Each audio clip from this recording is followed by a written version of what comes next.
It's a quiet day in Corbin as many people in the community still mourn the loss of Eli Hill.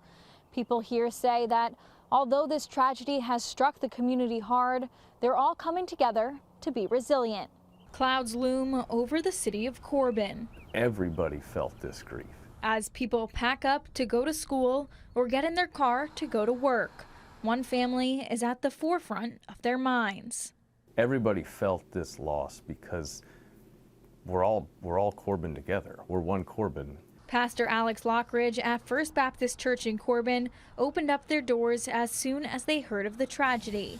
Between the stained glass windows and the rows of church pews, they're offering a helping hand and a listening ear. If you're so overwhelmed by this need to make sense of it or to grieve, to emote, whatever it is, we will be here.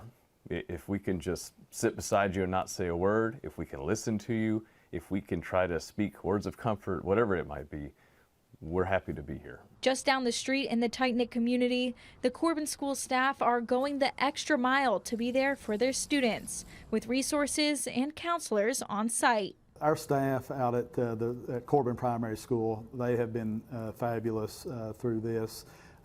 They have to be supportive of the students, they have to be strong for the students, and they have done that. And when the sun peeks through the clouds, especially on the toughest of days, the brightness gleaming down is a little piece of Eli's beloved heart of gold. And people in the community say that they'll continue to keep their doors open for anyone who needs help processing this tragedy. For now, in Corbin, Julia Sandor, WKYT.